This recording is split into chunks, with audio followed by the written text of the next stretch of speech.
All right. We'll get started at 1 o'clock, or 1 o'clock our time. So we'll get started. First of all, I just want to welcome everybody on this panel. My name is Rick Ballantyne, Fire Chief in Aspen. I'm a co-chair of the Wildfire Valley Wildfire Collaborative, along with Ali Hager, who's also online here. Ali's job today will be mostly to be sergeant at arms to make sure we stay on schedule. So thanks, Ali, and a few other things. So there's been a lot of discussion around this topic on early detection of wildfire cameras and AI and that kind of stuff, and it came up at our collaborative a number of times. And thanks to the nudging from Birch over at the Eagle County Management Office to get this going. So thanks for the impetus, Baron. So without further ado, we'll kind of get started here in just a minute. First, I'd like Birch. Would you like to introduce yourself and kind of give a little background on this? Sure. Thanks, everyone. I appreciate everybody getting together. So early wildfire detection has definitely been something that's being explored both by the partners on the Roaring Fork Wildfire Collaborative as well as on the Eagle County Wildfire Collaborative side, I'm sure all across Colorado. There is a distinct value to being able to know when a wildfire is occurring, especially if it's in an area where it's not going to be immediately seen and reported to dispatch. And that value from the partners I've talked with seems to largely be helping our first responding agencies get a better sense of what level of resourcing to respond with. There are a lot of different technologies out there, some of them emerging for sale or for contract technologies, some of them systems that are already funded through our state partners and our federal partners. And so today is really just about getting a chance to hear from some of those vendors on what their services provide, and also from a couple of our partners with National Weather Service, Colorado School of Mines, and the partnership between Division of Fire Prevention and Control and the National Guard, to hear about what their capabilities are. This is also hopefully a chance for all of you, especially if you're direct consumers of those early alerts, specifically those first response agencies responding to fires, in saying what you would like those products to be able to deliver, especially when it comes to the state and federal agencies that are providing support. I think they're very interested in hearing how they can make that support more beneficial and useful to you. So I don't think any decisions need to be made at all, but it should be a really interesting and valuable information session. Yeah, thanks, Birch. Thanks for that forward. And yeah, it's kind of the idea here is to get some overview of what other capabilities are out there. Now, everyone go around and introduce themselves. No, I'm kidding. Okay. Ali, you got a couple of things to just talk about, right? Sure. Yeah. Thanks for what you just said, Birch. That was like really well put. I just want to go over just quickly expectations for the call. Our goal today is, as Birch mentioned, it's not to like kind of discuss or compare capabilities of each agency. It's about educating everyone who's on this call and connecting our attendees from across the state of Colorado to these different services that might best suit the needs of their community. So to that end, we're going to be sticking to a pretty tight schedule. And with that, I would ask that we really respect each other's time by not interrupting speakers. If you have questions, you can put them in the chat box. I'll be monitoring that. The way this is going to work is each presenter is allocated 10 minutes to present and 5 minutes for questions. So presenters, if you do go over 10 minutes at all, just be warned that it's just going to cut into your questions time. And I'll be cutting off the conversation at a hard stop of 15 minutes. And we'll also be adding each vendor's contact information in the chat. So if you have anything that you wanted to follow up with, you can reach out to them directly. So with that, our first speakers will be Arvin and Kat with Pano AI. Are you ready to go, Arvin and Kat? We are. We're ready to rock and roll. Ali, thank you so much. And I just want to thank Chief Ballantyne, Birch, and others on this call. Kat, do you want to start sharing? Absolutely. And as Kat starts the presentation, just quick intro. I'm Arvind. I'm the Chief Commercial Officer and one of the founding team members here. Kat? Hi, Kat Williams. I'm the Director of Government Development for Pano. I'm really excited to be here. Great, and just going into the next slide, we're no stranger to wildland fire. Our mission as a company is to really stop the spread of catastrophic wildfires and climate disasters. Our team has both wildland fire experience, and we really complemented this with deep advanced tech experience with IoT and AI. And a lot of this started in 2020, where we saw a clear need in California and states on the West, as well as in Australia, to bring more technology innovation to address how megafires are dealt with. And I think, Birch, you hit on this. The way to really stop the spread of large fires is by early detection, followed by rapid initial attack. And we've also seen Chief Morgan and a number of the leaders in the fire space really get behind that strategy. Over the course of the last 3 years, we've really emerged as a leader in climate tech. Innovation is really a big part of what we want to bring into this space. We've raised close to 30 million in funding and have 40 full-time staff. We're headquartered in San Francisco, but we're in 6 states in the US and in 2 states. And just, I want to highlight just 2 things here. Last week, Fast Company highlighted us as one of the 10 most innovative AI companies in the world in a list that includes OpenAI, NVIDIA, and DeepMind. And I just want to highlight for us, what we want to do is really bring that technology expertise to this exponential problem. And then the other one that I think is notable is the World Economic Forum in January included us in a list of 8 companies that are developing solutions to really protect the environment. We're in 6 states in the US, Colorado, California, Oregon, Washington, Montana, and Idaho. And one of the things you'll notice as you look at the agencies and the stakeholders on the right is when it comes to wildfires, it's really a we problem. It's not just one entity. We know that there's many agencies that are involved in response, whether it be at the federal, state, and local level, but also many key stakeholders at the private, from the private sector, whether that be power and water utilities, resorts themselves, or many of the other private concerns that are involved. And what we wanted to do is develop a solution and an approach that takes that into consideration. And we want to make sure that in the moment, especially when it comes to responding to incidents faster, it can be shared quickly. And then, I know we're speaking with stakeholders in Colorado. We're also up in a number of ski resort areas.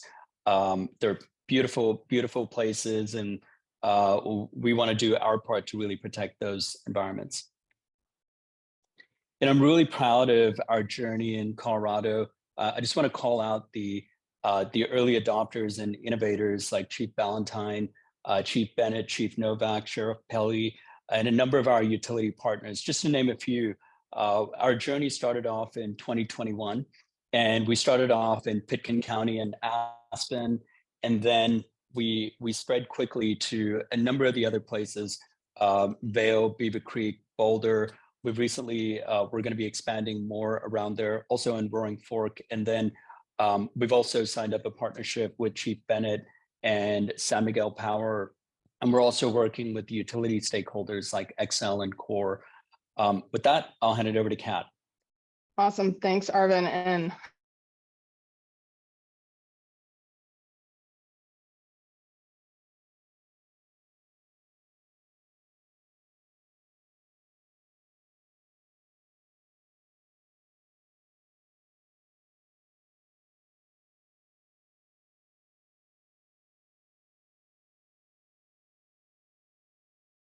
integrate high definition cameras that rotate 360 degrees, and it gives you that full panorama view. It allows for multiple users to be on the system at once, so you don't have a privacy issue. And then from there, we overlay artificial intelligence on top of that, and it's searching for the very first whiffs of smoke. And while machine learning and AI is this emerging technology, as Birch alluded to, we know that. And so we've always known from the very beginning that we needed to have a human in the loop component to it. And that's why Pano has a fully staffed intelligence center with analysts that's reviewing the alerts and verify them before we send them out to the first responders. And then all of this intel is put into a really easy to use platform where you can use it on your phone, on your tablet. It's meant to be low bandwidth so that you can use it while you're operational. And if you look at what one of these stations look like, this should look familiar to a lot of y'all.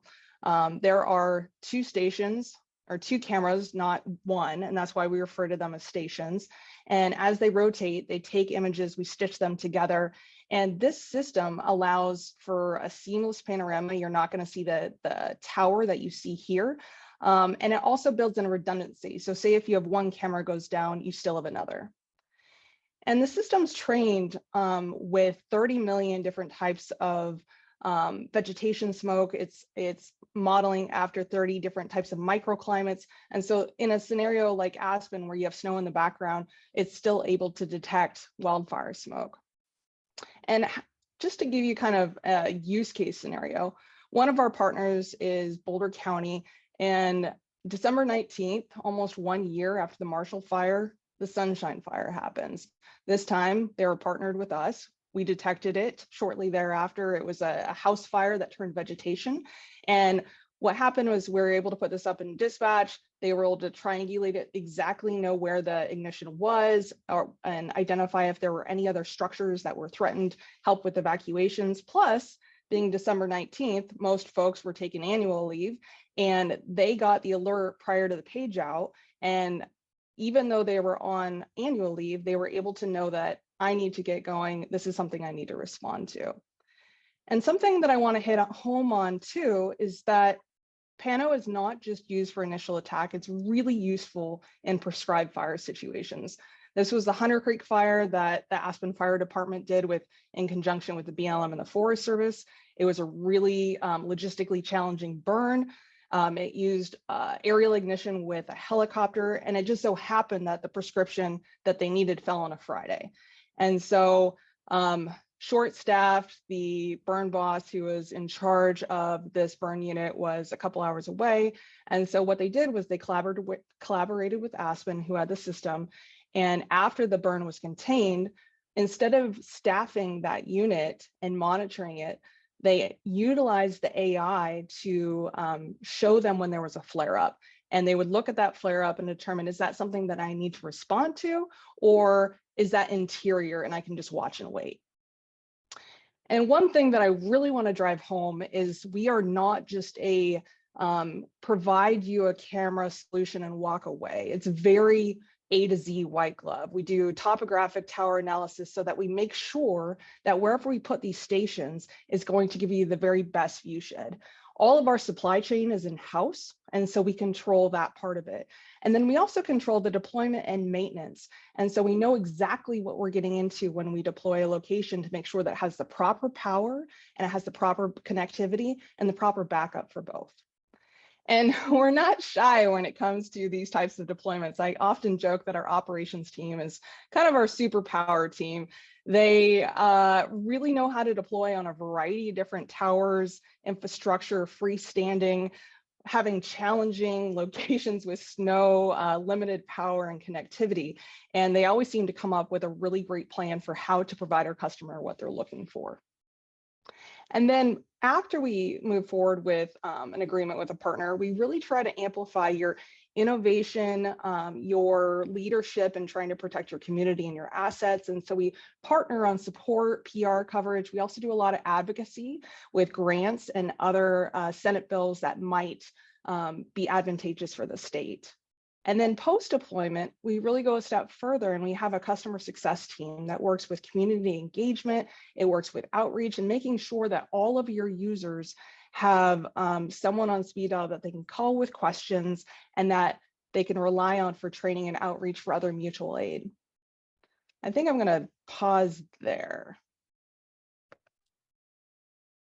Allie, that was 10 minutes. All right. Great. Wow. Yeah, you crushed That it. My timer was just about to go off, so you nailed it. Kat just stepped off a plane. Good thing we practiced. Wow, amazing. Well done. Well, that is awesome. Thank you for all that info. let's open it up to the floor for questions. I see a hand Hi, raised. this is, oh, sorry. Yeah, Steve Orr, go ahead. Hi, everyone. Steve Orr with Fire Adapted Colorado. Thanks for the presentation.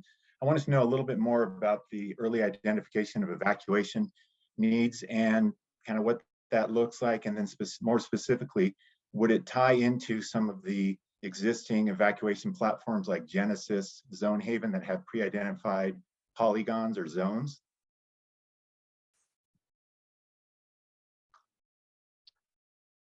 So I'll take this first, and then you can piggyback off of anything that I might miss, Arvin. So as far as determining evacuation zones, what Boulder County did in the scenario was they had their polygon map, and they were able to determine where it was and look at their polygon map to determine which areas needed to be evacuated. I believe that there is plenty of opportunity in the future to look at various integrations that make sense as far as fire modeling or jurisdictional maps. We take feedback from our customers very seriously. It's really helped us to develop the features that we have today. And that's why we have such a two-handed approach where we have former firefighters that are working in the field to understand what works and what needs to be improved upon and what's going to be most impactful, as well as the really talented tech side to make it happen. Arvin, anything to add? I'm good. Great, thank you. Thank you. I believe Katie Ertl also had a question. I did, thank you. I'm with Aspen Skiing Company. Thank you for your talk. Just a quick question. You mentioned that you support your AI with human support and you have eyes on it as well. Is that 24/7 or how do you staff that? Yeah, That's correct. Thank you, Katie. Yes, it is. So we have a 24/7 intelligence center and there is AI. So the intelligence center has got a couple of roles. One is to look at alerts and then figure out, is that smoke, is that non-smoke? And as you can imagine, there's going to be a number of gray areas. But the other thing that the intelligence center does is we're also pulling in satellites, especially at nighttime. Satellites do a great job of really looking at the heat anomalies. We're also looking at known fires. We're looking at highway patrol data. We're trying to understand as much data about a fire start as possible so that we can provide you actionable intelligence.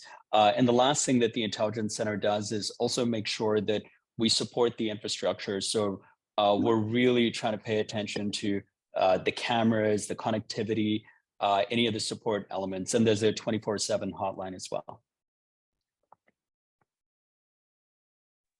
Great, thank you very much. Great, we've got about 2 minutes left for questions if anyone else has anything on their minds.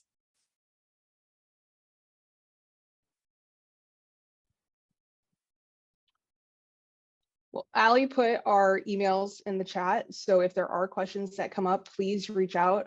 Again, we're really excited about having this conversation with this group. I think it's great. We're being collaborative and working together.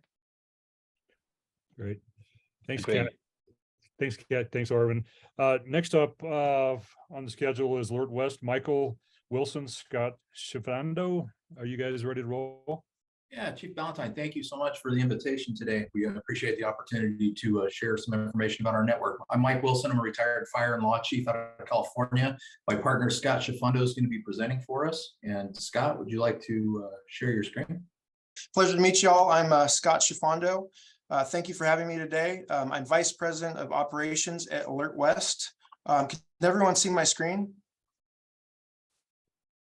We sure can, thanks. Perfect. All right, today I'll be sharing our team's experiences with large-scale wildfire camera deployments. As you're probably aware, California has been plagued by devastating wildfires in recent years. With Alert West based in Chico, California, we were next to the Camp Fire in Paradise. The Camp Fire, which I'm sure a lot of you know, is the deadliest and most destructive wildfire in California's history and the most expensive natural disaster in the world in 2018, excuse me, in terms of insured losses. We're also impacted by the Dixie Fire. So needless to say, our staff and families have experienced firsthand the destructive nature of these wildfires. Allow me to begin by discussing Alert California. a UC San Diego-based program. With over 1,000 wildfire detection cameras deployed across the state, Alert California has demonstrated a proven track record in establishing partnerships for its large-scale deployment of this technology and securing continuous funding. This was made possible by utilizing a collaborative approach with shared camera access across all relevant agencies. Alert California also focuses on research initiatives that aid in the preparation, response, and recovery efforts for all hazards. Alert California is also collaborating on future projects, including FIRIS and augmented reality.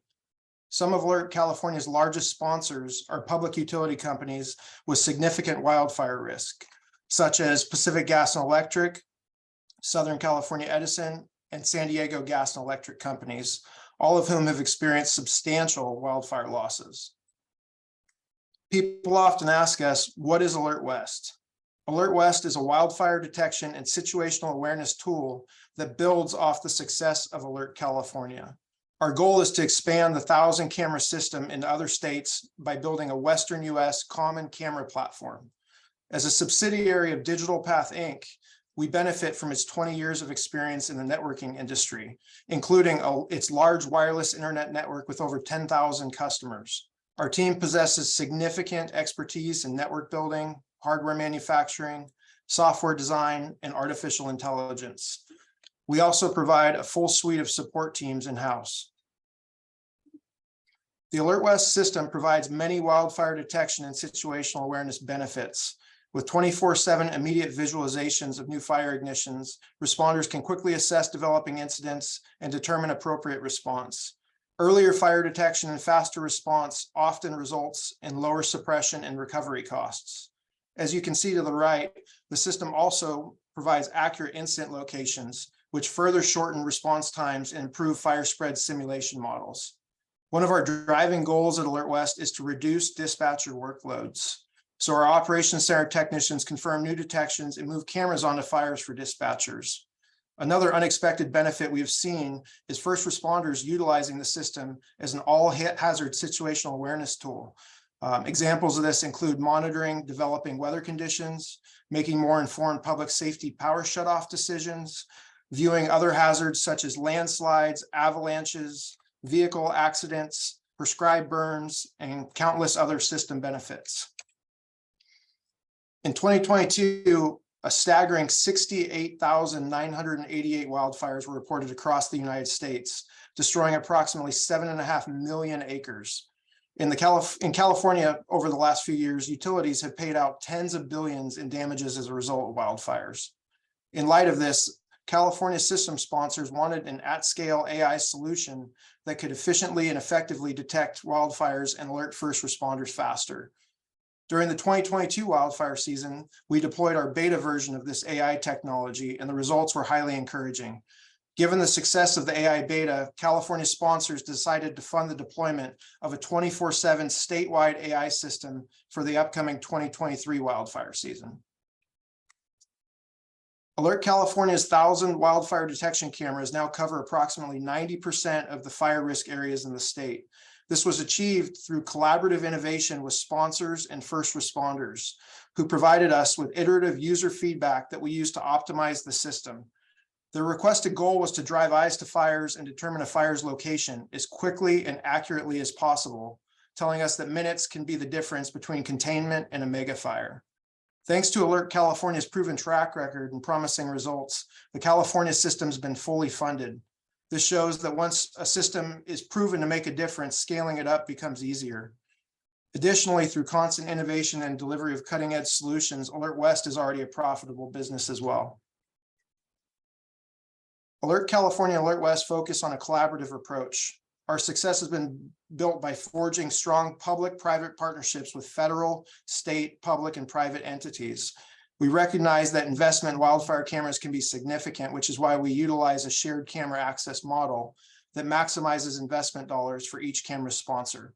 By making the system available to a wider range of users, we achieve greater situational awareness and faster response times, while also ensuring sponsors' investments are put to the best possible use. To date, we have over 2,500 system users, including well over 200 agencies, some of which you can see on the screen right now.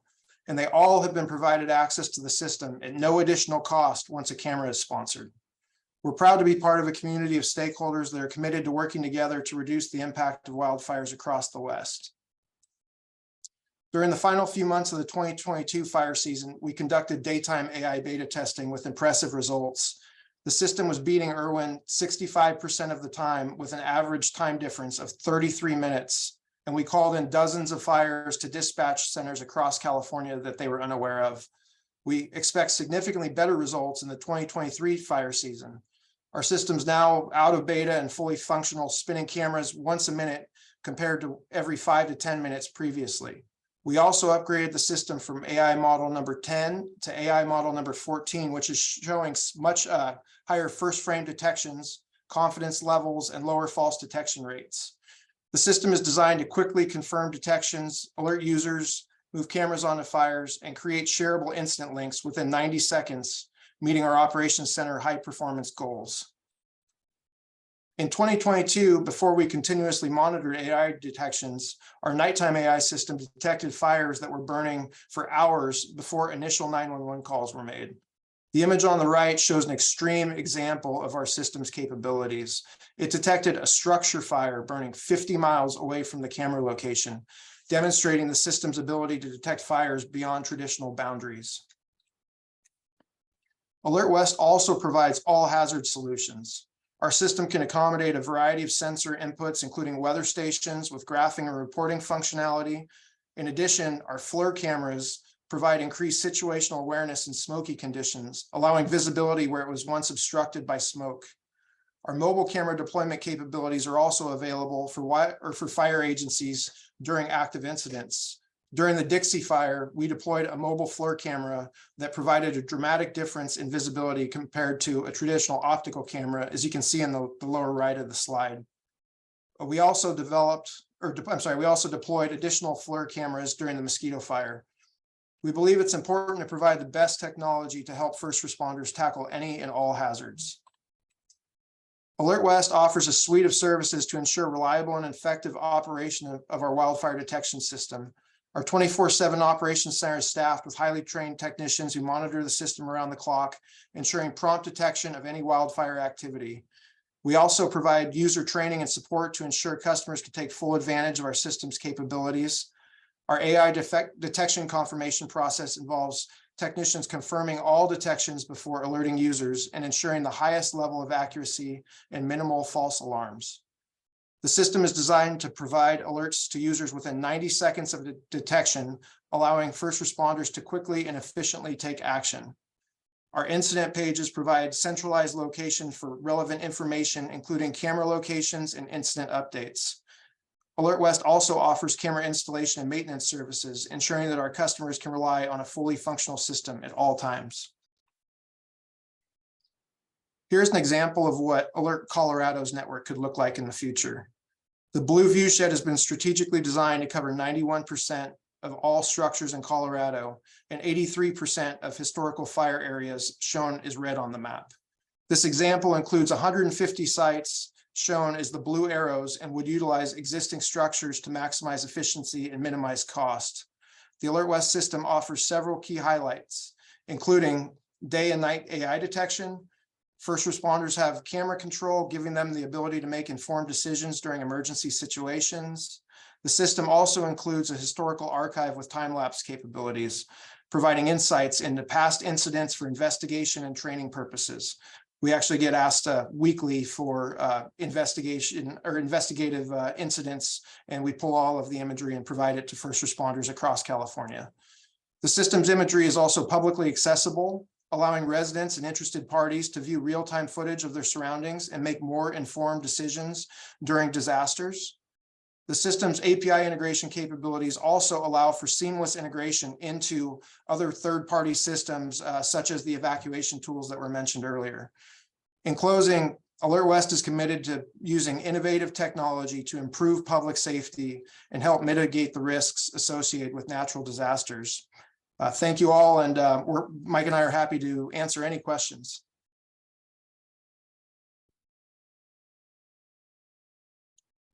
Great, thank you so much. Thanks, Scott.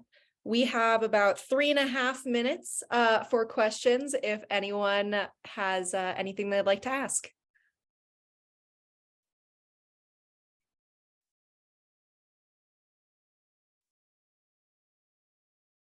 I have a quick question for you. This is Rick Aspenfire. I thought I heard you say in sometime in your presentation that you have the ability to move cameras for dispatchers, Mhm. but is that right? Or then I saw first responders can have access to move cameras, which is It's both.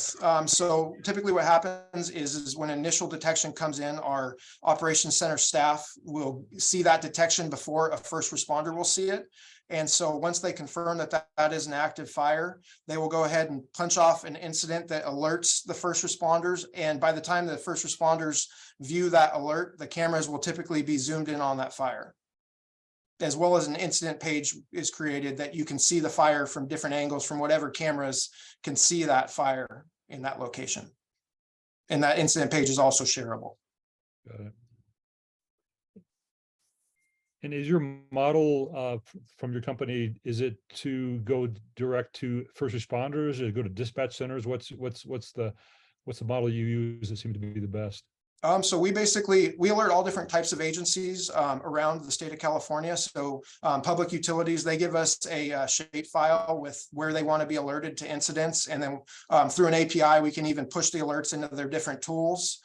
We also have the ability to push alerts to cell phones, email, automated phone calls, all of that type of stuff. And we basically organize the system into different user groups. And user groups can get alerted based on different geographical areas of interest for them. We have all kinds of users in the system. We have water agencies, as I mentioned, utility companies, all kinds of fire agencies, U.S. Forest Service, BLM, CAL FIRE, all the different agencies utilize the tool. Thanks, Scott. Absolutely. Thank you. Great, we've got another minute. Any other questions?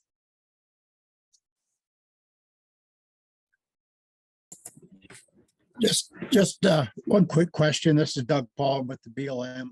Do you, it sounds like you try to put your detection system on existing structures. What if there's an area that we would like to have detection on and there's nothing there? Have you seen situations where you've been able to get around that? Absolutely. So we've built, there's 1,000 cameras deployed in California. We've done it all. We've put it on existing towers. We've done bare earth solar sites and everything in between. So if it's a high vantage point, we can put a camera on it.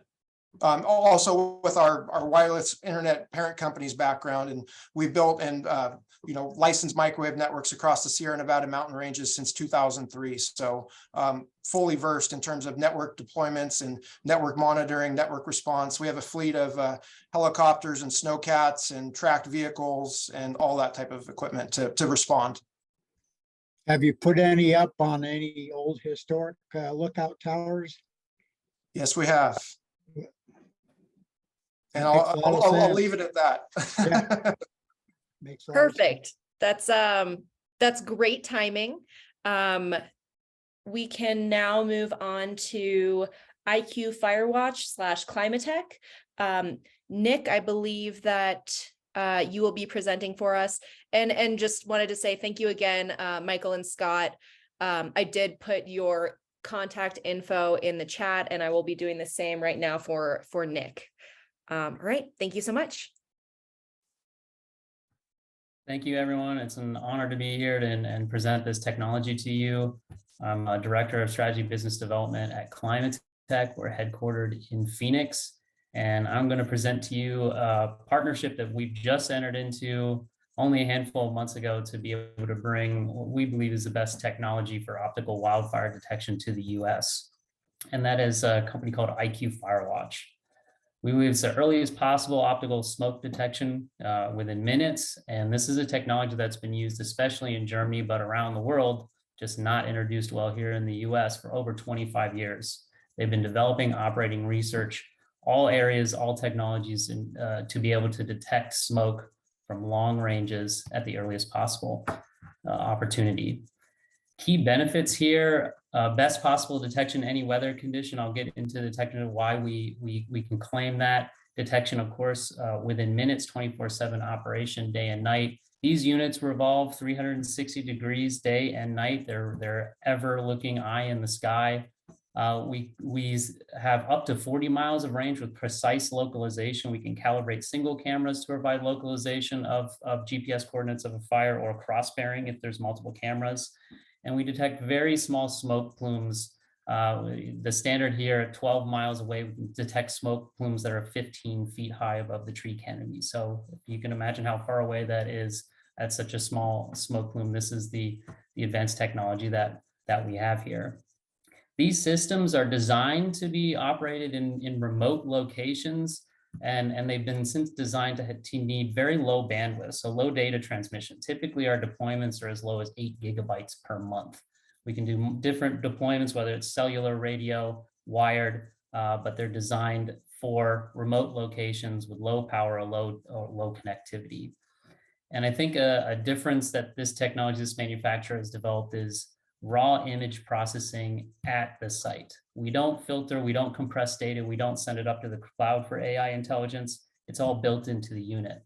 This unit uses a two-based algorithm, feature-based and AI-based, to detect smoke, any smoke-like phenomena, all at the unit, and only an alert is sent to a monitoring center. So really holistically, from front to back, design features within this system to be able to operate in remote locations at low connectivity, low power consumption.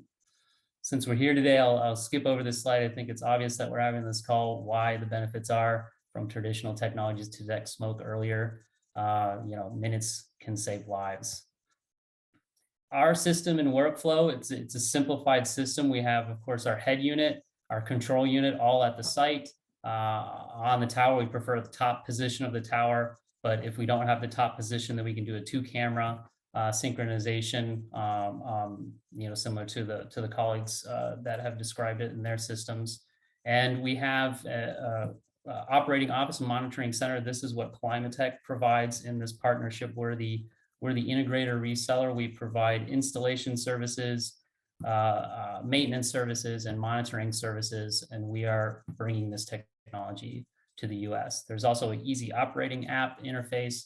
So depending on what the customer, what you prefer, what the notification tree is with respect to alarms alerts, we'll work with you on what is desired, what is demanded of us as the integrator. But there is a human interface. We have a partner here, actually local to the Valley, that specializes in video-based alerts, and they are watching this 24/7, and they verify the alerts coming from the camera so that you don't have to spend money on monitoring.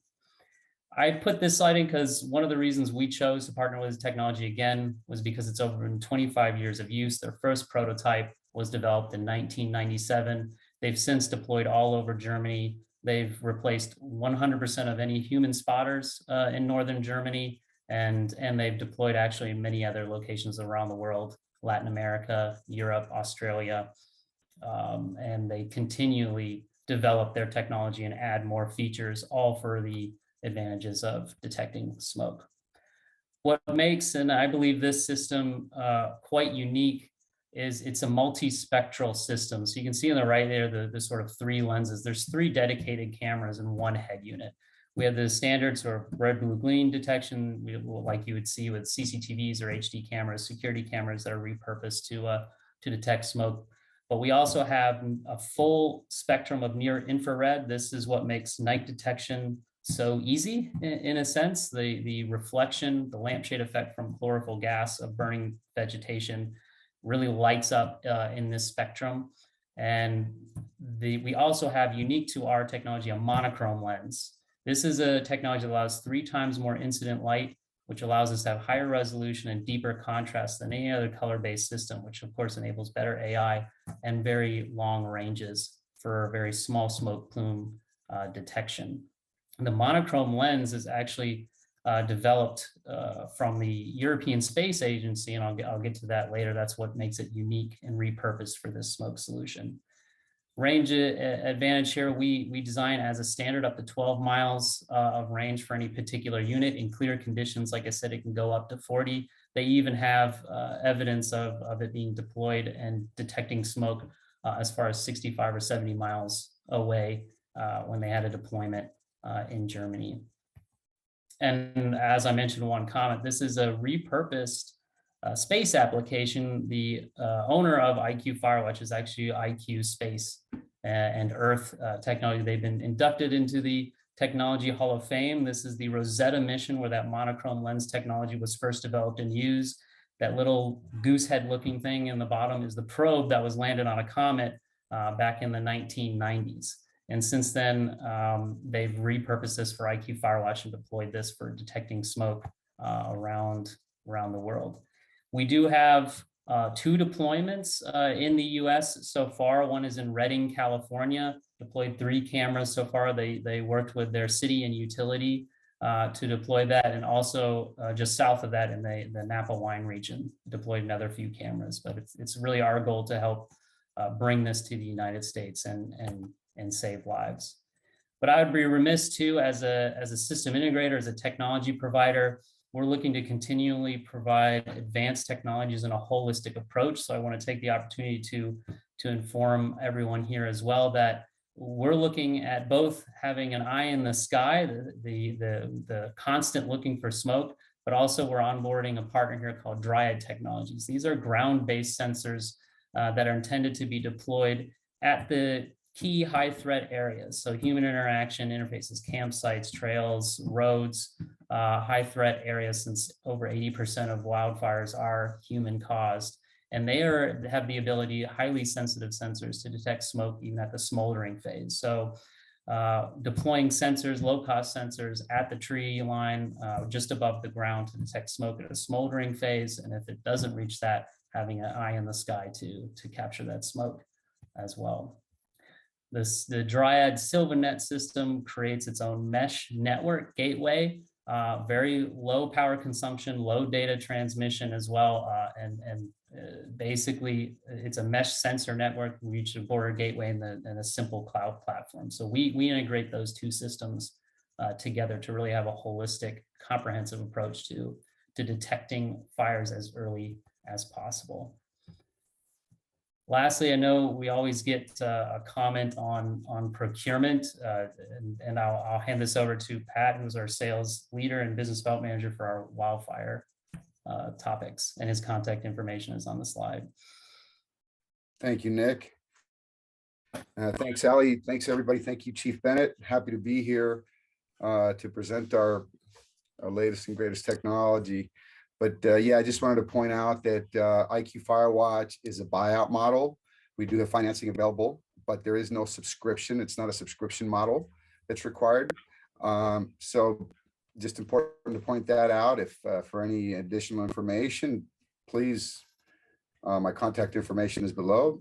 Let me know how I can help. And again, thanks for letting us present our technology. Well, that will open to questions.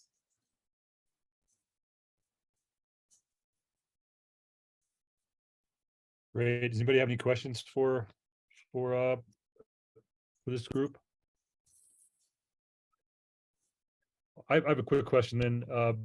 Did you mention you do have a monitoring center that does take the data that you get from the field? Yes. To a monitoring center? Yeah. Yes. We have a partner that does that right now for our deployment in Redding, California. Okay. And the other They question use them. They use them not only. So we have a different notification tree. Redding, California also used California grant money to develop a FEMA compliant operations center. So they're also monitoring this system with the software that's provided by the manufacturer in tandem. And then we augment that. So there's a redundancy during the day shift, and then our monitoring center does it, for shifts 2 and 3 at night. And how do you get those alerts out to the responders or the fire departments or dispatch centers? We'll work with however you want to. So typically there can be email based. We have fax where all the geolocation and environmental information that's provided by the system we'll work with the customer what's preferred. Great. And we do, during the design and project development phase, certainly, as you heard from the colleagues too, right? We identify the jurisdictional maps, and based on the geolocation coordinates identified by the fire, like especially if it's second or third shift, they'll notify the proper responding authorities directly. Thanks. Great. Thank you. We do have a few minutes left if anyone else has something that they were thinking about asking but worried about time. If it's okay, I'll ask one more then, about the dryad system. You mentioned that you can deploy those, you put those in campsites. How do you kind of filter out false positives on that with campfires? Yeah, the system is so sensitive, it trains to the smell of smoke. So if there's also chemical signatures that might be related to meat or barbecue, it won't provide a false positive. We can also train it to live vegetation or others. So it's a fascinating technology, and they're developing that. They constantly train these sensors to eliminate those false positives, or in this case, it's a positive because it is a fire burning, but it's not a wildfire. The other pilot they have, I believe they already have a pilot directly with PG&E as well, because they're sticking these sensors on poles, and because those poles are heavily treated lumber, it's a different chemical signature that will be able to be submitted and alerted if those poles are actually burning. Awesome, thanks.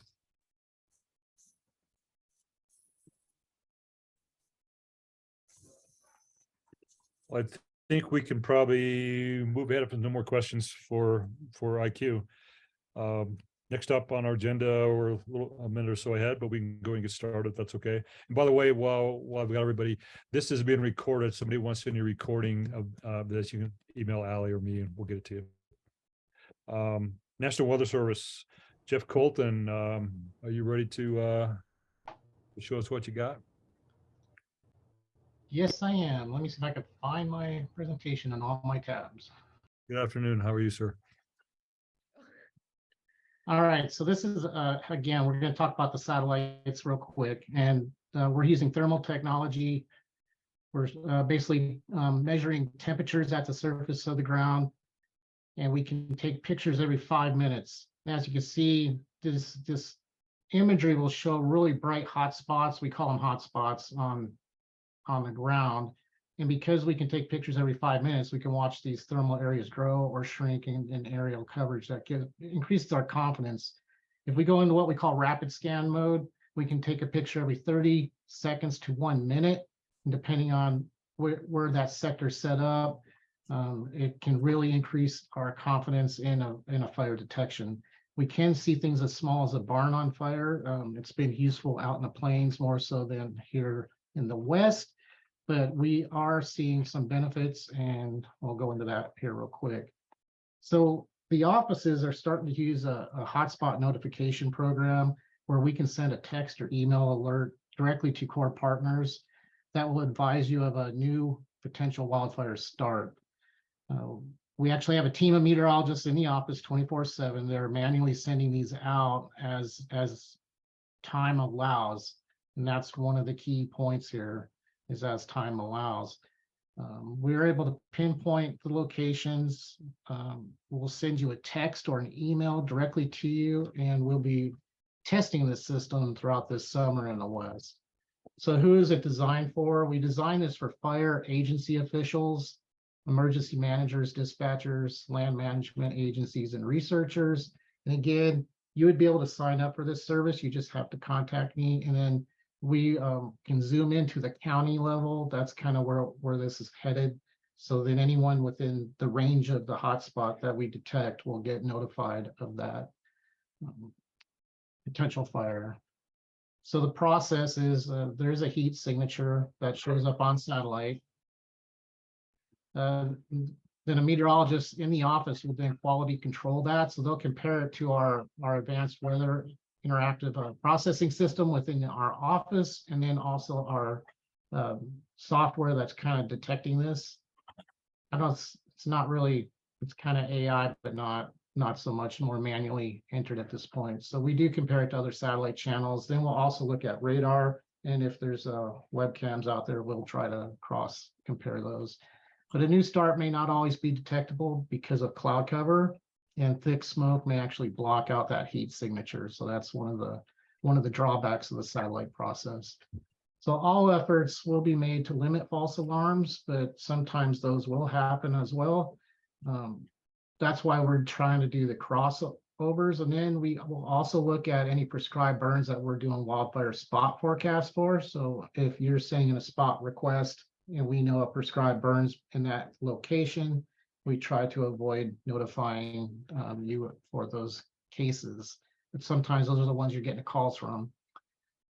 The confidence is sufficiently high, the forecaster will generate a notification. So the notification is sent to the contacts that we have listed within our system. And if the hotspot is near a county border, the nearby contacts will also be notified. So every notification will include a Google map link, then with the location of the suspected wildfire. And it could be within 5 to 10 miles roughly of that. So this is an example of what we're looking at on the left. And this is the software. So this is just one image. And the forecaster would come in on this screen to the left. They would find the hotspot. They will click on the map. It'll pull up a list of partners. And then we have the option of sending them a text, an email, or sending them a text and an email. And it's using Twilio interface that the National Weather Service is contracted with. And then we can zoom in on the hotspot location so we can try to pinpoint it a little bit better. So then we generate the message. It's all automated. We hit send, and then the only person I have in here right now is Birch. But anyway, I actually haven't ran a test with this yet. We just got this within the past 2 weeks, but it'll tell you at 8:45, possible wildfire was detected 6 miles south of Eagle. So this would be your key to go potentially check that out or cross compare with your other sources on if that's even happening. So a few of the key points, kind of wrapping this up. This is a new tool, especially for the Western offices, that will send text and email alerts directly to our core partners. These are manually sent by forecasters within the office who are working 24/7. It can help pinpoint possible fire locations. The new interface can send text and emails or just a text. So right now, I think we would be sending both until we got comfortable with the system. And the other capabilities, it allows another offices to back us up. So kind of that mutual aid aspect. So if we're really busy with other things, we could potentially ask Cheyenne to back us up, or Salt Lake City, or another office just to kind of monitor for hotspots. We could even have an office in Minnesota monitoring this. That's how easy the system is. They can go in there and generate the message. And we can send a hotspot for a single county or for a buffer zone. Some of the drawbacks would be cloud cover, thick smoke, which will kind of mask the heat signatures. If it's a really, really hot fire with a lot of wind, we're still going to see those heat signatures most likely. But by the time it's that big, everybody knows about it. So it's the small ones that we're trying to capture. Tree canopy could delay detection. So if you have really dense forest, a lot of pine trees, that's part of the concern with the Western US, is that we won't be able to see some of those heat signatures as well through the tree canopy. NWSF forecaster awareness on busy weather days, radar and warning processes might be taking higher priority that day than monitoring the satellite for that. But usually when these fires are happening, it's a day where we can monitor. Can't control internet outages and maintaining contact database. This is one of my concerns, is if I start entering 50 to 100 people into this database real quick, it becomes overwhelming, and trying to maintain that as people come and go will get a little bit cumbersome. So there's that. And with that, I'll wrap it up. I have no idea how long it took, and I apologize for my technical difficulties. Any No questions? worries at all. Yeah, you did great. So we do have a few minutes left over for questions. Patty, it looks like you have your hand raised. I'm Patty Clapper. I'm a member of the Pickens County Board of County Commissioners, and thank you for presenting this. I just want to know, first of all, Rick, maybe you know, is Pickens County Dispatch signed up for this, or is it too early to sign up, or how do we sign up? That's a good question. As far as I know, they're not, Patty. Maybe we can get more detail. That was one of my questions. How do we get signed up for it? Yeah, thank you. I think we should. I think this is even if it's just a trial, we like doing trial programs up here. So I think that would be great. Thank you, Rick. Yeah, and I'll be happy to pass it along to dispatch centers if they're great. Thank you. Yeah, I can guarantee you're not signed up yet because we just got it, but you guys can contact me directly and I can get you added to the system. Awesome, thanks. And Jeff's email is in the chat. Birch, you are next. Thanks, Allie. Yeah, I just had a similar question. I think I know the answer to this, Jeff, but since this is a new program, if people are especially public safety partners, are interested in participating in this pilot with you, is there any reason they should not just reach out to you to start getting this information? No, we still have to train the staff on this, but I would anticipate it being very helpful this summer, or at least on a trial basis. And yes, if you want to be included, I'm kind of thinking Eagle, Pickens County, Garfield, maybe just kind of keeping it small right now and then expand it as confidence and the abilities grow. But yeah, just contact me and we'll get you added. Excellent. And Allie and Chief Valentine, if you can share Jeff's contact information after this, I think a lot of people would really appreciate it. Absolutely. It is in the chat, but we can also send that out. Jim, I believe you have your hand up. Yeah. Thanks, Ellie. Hey, Jeff, Jim Janong with the UCR, White River National Forest. So, as you know, on the UCR, across the unit on any given day, a good lightning bust, we can get 10 to 20 single trees, more up in the peons as well. But is that something we're going to detect? Is it going to be single tree type things that we can pick up? I'm talking those PJ fires, mostly the pinyon juniper stuff that we get, and those starts. Is that something we're gonna be able to detect? Over the past couple of years, the single trees I haven't really noticed too much. It seems to be we need to get like a small group of trees, and then we can start to see it pretty quick. If it's clear, sunny day, we'll be able to detect it much faster, especially if we're in that rapid scan mode with 30 to 60 second images. Yeah. Then the other thing is if it's nearby the radar, we can often see the smoke signature there. But with the single trees, I don't know that we're there yet. Okay, cool. And then like down the road, is this going to be something that's going to be kind of user, like for the user, for the agencies to look at themselves? Is this going to be something that'll be kind of web-based, or is that going to be a while? I think we're still at least a couple of years from now, but I would never say never. Because it's definitely, you can do it now just watching satellite if you have a great satellite feed from somewhere. So there's nothing stopping anyone from doing that. All that data is free out there, but just having that ability to cross-reference and look at other sources too can be helpful. But we have called dispatches, especially Craig, in the past, and they did not know about it at the time, so they sent a crew out and they were able to find fires. So it does work better in the grasslands. I know that for a fact. So the forested areas that's the next big push right now. Okay, cool. Thanks, Jeff. Appreciate it. Great. Do we have Christopher Elvidge on the line from Colorado School of Mines? Hey, while we're waiting, one more quick question for Jeff.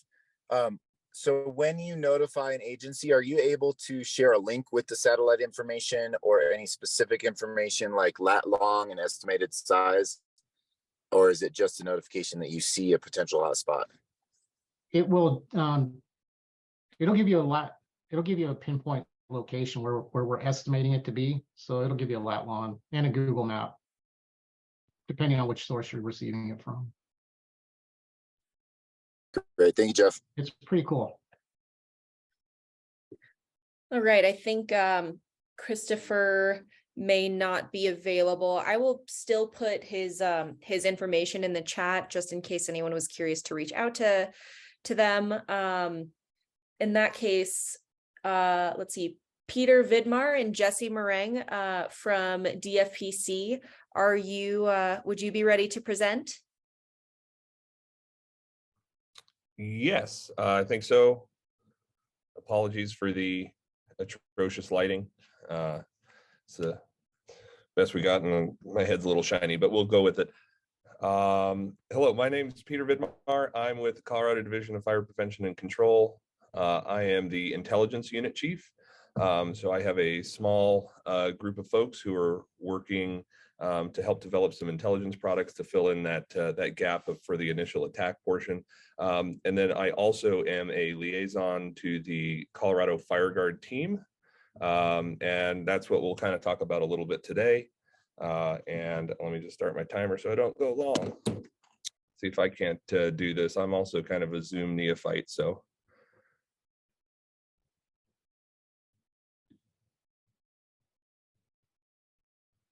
Let's hope this works. And it's looking like I'm having a hard time here. So let me, apologies. I just got to change a setting. In the meantime, while I'm doing that, I can talk through a little bit of the history of Fire Guard. So Fire Guard started as 2 different state programs, one in California and one in Colorado. And what we're leveraging is a combination of assets. Some of them I can talk about, some of them I can't, and a partnership with the National Guard. And so we actually have about 45 guardsmen on orders to support this program. And they're from a variety of different backgrounds between the Army and the Air, mostly coming from intelligence backgrounds, and lots of them from an all-source intelligence background. So they are very used to doing the same sort of process that Jim was talking about with cross-referencing and deconflicting a lot of different streams of information. And that is exactly what they're doing on a 24/7 basis. We're turned on 24/7, 365. And that allows us to push out a variety of different products. Mostly what we're looking at is a polygon thing. And I apologize, it doesn't look like I'm able to share that, but I will be happy to provide the PowerPoint up in the charts. And then also some links to our story map that's on AGOL. So it's just going to be me talking for right now. What they're doing is they're pulling in all Peter, of these. if Yes, you sir. have slides, you could probably share them with Allie, and she could probably pull them up while you talk, if that's a possibility. Yeah, okay, I'll send them over. Great idea. So they're comparing all of these different feeds. Some of them that we're using are the civil sats and the meteorological satellites. So we're consumers of GOES and all of that, and we're compiling all of these different resources, and then we're doing a publicly available information scrub as well to reduce the chance that we're reporting on prescribed fires or other things that are not don't warrant an alert. And what happens after that, those analysts will then draw their polygons in AGOL. We were using a NIFC AGOL instance, and then they are sent out through the community. This also allows them, because they're in a feature service, to be brought into all sorts of other common operating pictures. So you can access them through Intera, COWIMs. You can access them through your own AGOL organization if that's something that you're interested in. We work with different agencies all the time to get those set up. so that you can bring in a protected, credentialed way, the feature service into your environment. So it's super plug and play, and what we're shooting for is interoperability. The other thing that I would definitely highlight is that we are one layer in the toolkit. We're not a panacea or a silver bullet. We're not going to see everything, just as all those other presenters had mentioned. So we're looking at a layered approach where we are able to provide that unblinking 24/7 support and notification of new fire starts. And what we found is that it works really well in conjunction with what National Weather Service is doing, in conjunction to cameras that are out there that DFPC is also investigating what path we're going to go down with those. So it works as a tipping and queuing mechanism. So, hey, we might get a hit off the camera, and we'll sensitize our analysts to that area, and they'll be able to see and generate reports from that. And they're also able to use those sorts of terrestrial cameras or airborne assets, such as the Colorado multi-mission aircraft, to better scale their polygons and make them more accurate. So we're essentially running an all-source fusion center with the FireGuard teams. And there's two. There's one that's located in California, one that's located in Colorado. And each of those have about 20 analysts. And so, like I said, we're staffed up for 24/7 support. And we've been experiencing quite a bit of success. We generated 30,000 different incident features across the last year, and detected just over 3,000 fires. So obviously that's not every fire, and that's an important thing to note. We also struggle with being able to see the single trees, and we also can be impacted in similar ways by weather and different atmospherics with attenuation of signals. So like I said, we're not 100%, but because we're primarily relying on space-based assets, we also have the advantage of being able to see when others can't. So when it is blowing 110 miles an hour and no aircraft can get up, FireGuard is still able to do their reporting, and that was the case with the Marshall Fire. It's also, we're talking about a lot of early detection stuff, but it's also important to consider the verification piece. We found that 911 calls, as this group well knows, can be very inaccurate, either in the character of the fire or in the size of the fire or the location of the fire. And so when you do have conflicting reports, FireGuard notifications can be a tool that can cut through some of the clutter. That was the case on the Williams Fork fire in the Northern Front Range in 2020. Had a lot of reports of, we know there's something in the area, but we don't know where it is, and we can, boom, there it is, here's a polygon, and our accuracy is to within a few hundred meters. We're also able to do that cradle to grave reporting on a fire. So some of the larger ones, when we were supporting the Black Fire and the Hermit's Peak Calf Canyon fires in New Mexico, some of those would have up to 2,000 separate FireGuard reports that are released at 10-minute intervals. So when you're not having aircraft come over to look at the fire, which you're going to get a much better and more granular product in terms of a fire perimeter, but you're only getting those for a certain amount of time. There's a finite number, and they can't be everywhere at once. Whereas we are taking a look at a national picture to develop these products and programs. So those are the key highlights that I would definitely recommend folks take a look at, and we'll get those slides out. And a lot of this is happening, again, within the NIFC AGOL organization. So if you don't have accounts, it's something that I would highly recommend you sign up for. It's right on the homepage on one of the links that I'll be sure to send. And that will allow you to go in and view the IAA hub site. IAA is a military term that we've adopted, Incident Awareness and Assessment. So it's a suite of different dashboards and programs, from the distributed real-time infrared products to FireGuard to other contracted aircraft that are working on NIFC contracts. Definitely worth checking out. You can see what missions have been ordered, and you also have the ability, the key thing here is to sign up for the FireGuard alerts. So we leverage Survey 123. You're able to go in, draw your own custom area of interest, as big or as small as you would like. If you have really good email filters, and you're a glutton for punishment, you can draw the whole box around the entire US. And if you're just really focused on a super small area of a county with a little bit of a border, you can draw your own box. And then anytime a new fire is detected by FireGuard, you'll be notified by email, and then soon also have the option of text message to be able to get that. It'll pull up a screen. On that screen, you'll have the basic size up information, how many acres are affected, jurisdiction, a lat and long, and then you'll have 3 different links on the bottom. The first one is a link to view it in EGP, which is Enterprise Geospatial Portal, very similar to COWIMS. The second one will be to view it in the NIFC AGOL, which requires also credentials. And then the third is just going to be a Google Maps Centroid for the polygon that you can just load up into Google Maps to help you navigate to it.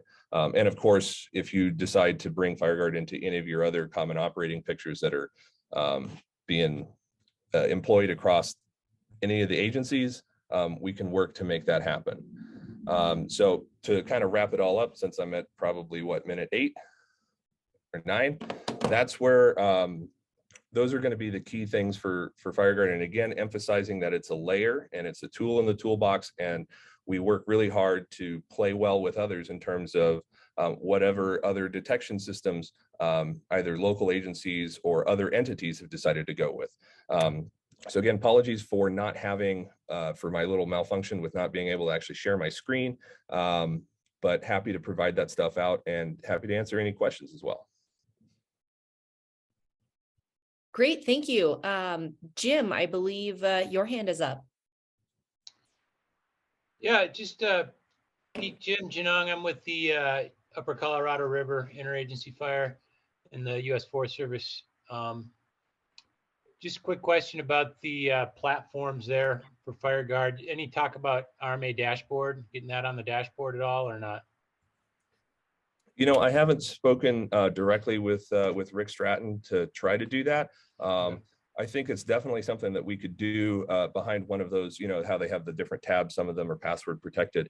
We worked with Jim or with Rick to get that, or a little bit with FireGuard and some modeling stuff on some of those larger fires in New Mexico last year. But I can definitely take that as an action, and I'll talk to Sean Triplett, Tools and Tech with the Forest Service up in Boise, and see if it's possible if we can get that incorporated into the RMA. Yeah, cool. No, just you know, just that one-stop shop deal, but I understand. Thanks. Thanks, Jim, for your question. Birch, do you have a question? Thank you, Peter. Similar question to what I asked Jeff. This service is already in action. It sounds like it's already available for public safety partners. Is there any reason they shouldn't sign up if they're interested? And then because there were a lot of acronyms in there, could you send the link to Ali too for any public safety partners that want to be part of those notifications? Yeah, so that's a great thing. I apologize. I do live in an alphabet soup of acronyms. So yes, I will happily send those out. And yes, this is already operational. We are in our coming into our third season of operations. This is a fully funded program out of U.S. Forest Service suppression dollars for the analysts to be on shift. There is no cost to any public safety or fire related partner to sign up for it. And it's a fantastic tool, both for that early detection and also to verify the other data streams that you may have coming in. So we're always working to improve. We've definitely had some areas of growth in terms of reporting prescribed fires. We're not super great at finding the small fires, to address Jim's question from earlier. We're not going to see a single tree. It's going to be more those, you know, handful of acres with a lot of variation depending on mostly fuels of what we'll be able to pick up. But we'll be able to drill down to a smaller area. For the fronts. The what? The fronts. For helmets. Oh, yeah. One chief. Hey,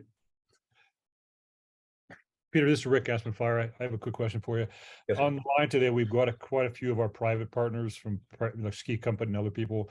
Is this platform only for public safety agencies, and or is it, can other people sign up to this as well?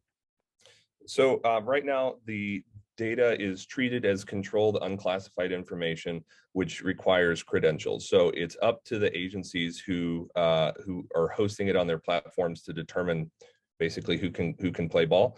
But if you have a COWIMS account, Colorado Wildfire Information Management System, which is hosted by the state, it's an Intera interface. FireGuard is fully visible as a layer within that. And then in terms of getting into the NIFC AGOL organization, it's whatever rules that they have for that. And so sometimes when we've had private partners, and whether it's coming in from like the energy side of things or from research side of things, there's just a little more paperwork that can be required to get full access, especially to the REST service, if they're looking to bring that into their own environment. But we have mechanisms to do that. Sometimes it's just a non-disclosure agreement between U.S. Forest Service and that entity. But if it's for operational stuff, it's pretty open, and as if COWIMS meets the needs, then that's a lot lower bar to clear. Yeah, that's part of my question. I see we got Holy Cross on the line. I know they've invested in some wildfire cameras as well. So that was my question. Can other people log into it? It sounds like they can with a couple extra steps. Correct. Yeah. So we've definitely worked with co-ops and other energy companies before to make sure that they have access to this. A lot of interest, obviously, on the California side, and then also, talked with Excel quite a bit. So there's a precedent for that, and we can get that to work. Great. Thanks. Any other questions for Peter?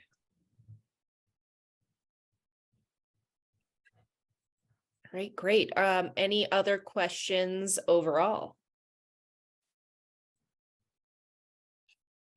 Go ahead, Birch. Hey, thanks. Just one more quick question, more for the federal partners, I guess, with the focus on early identification is early control and suppression, right? And I know in recent years, some of the perspective has switched to, if it's a fire way out in the wildland, just let it burn until it starts to threaten structures. In which case, if it's closer to structures, it's probably going to be called in a 911. We're probably going to have better intel anyway. So these early detection systems are really best fit to let us know when there's a fire way outside of, our normal view. Is there also a shift, or have you seen a shift on the federal side to wanting to go more before they grow to a size that they might?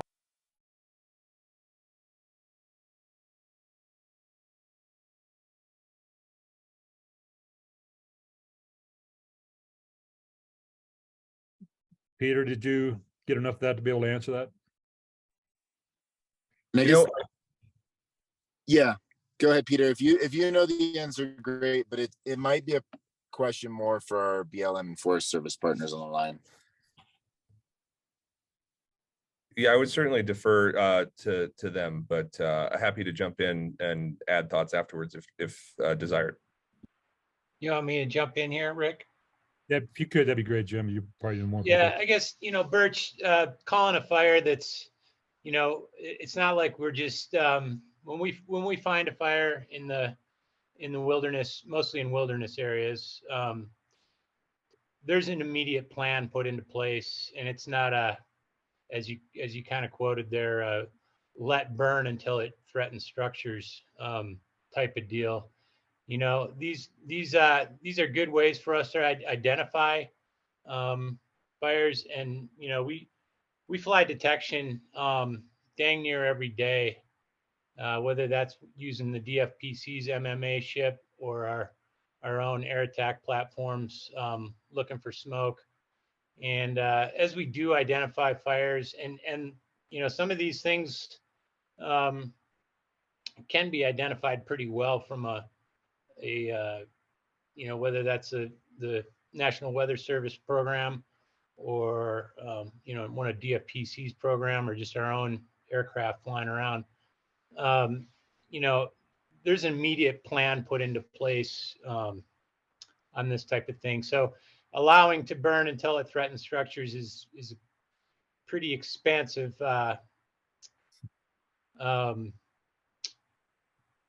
I guess statement, if you will. No, Jim. Okay, I take that back. I apologize. That wasn't my intent. My intent was, some of these services might offer a small, identification advantage. Yeah. My question is it meaningful to you? Yeah. Oh, it's hugely meaningful, and we're using it all the time. We're using everything that comes out to identify these smokes as fast as we can to put a plan in place. And we do have plans in place for those fires as they start. Whether that's physical boundaries, stuff that we put in, things like that. But yeah, we're using these platforms all the time to identify. We need to know when there's smoke or fire on the ground for sure. And I'd say 9 out of 10 times it comes in either from FAA reports. There's a lot of aircraft flying through the sky. There's a lot of satellites. We get satellite input. MMA is a huge tool for us. That's still, I think, the best tool that we have going, MMA, and our own detection flights that we use on a daily basis. Our lightning maps have really been beneficial to us as well. And there hasn't been really a whole lot of mention about that on this platform here, but still 70+% of our fires are lightning. And those lightning maps really help us out quite a bit too. So just throwing that in. Yeah, thanks, Jim. Well, we got a couple of minutes. I don't know if it's something that Peter and or Jesse can answer, but there's been quite a bit of discussion about the potential funding coming through the state for early detection cameras and that kind of stuff. Is there any kind of update you can share with us, either one of you guys, on that? I can take a first stab at it. There's definitely a lot of things that are going through right now. A lot of those bills are still being considered in session. So DFPC is remaining neutral on those bills until we see what's going on. But I can also say that we have been leaning forward in the camera realm, maybe not as far forward as some places in California. But it's something that we're definitely interested in pursuing, and that the key thing for us from our perspectives is that we want interoperability so that we're able to bring those into our modeling software, bring those into into COIMS and have them be an asset across the board. So we're looking at that. We're sensitive to some of those issues. We're waiting to see what comes out of the State House this session or in future sessions. But the Center of Excellence in Rifle has already been doing quite a bit of work, both with the Region 2 deployment of FTS camera systems, and then also with, we do have an alert camera under test and evaluation presently. Looks like we have a question from Ryan.